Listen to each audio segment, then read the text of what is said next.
بسم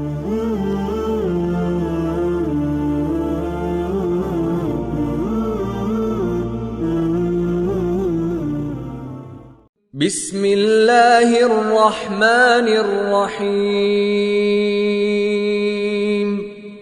القارعة. ما القارعة؟ وما أدراك ما القارعة؟ يوم يكون الناس كالفراش المبثوث وتكون الجبال كالعهن المنفوش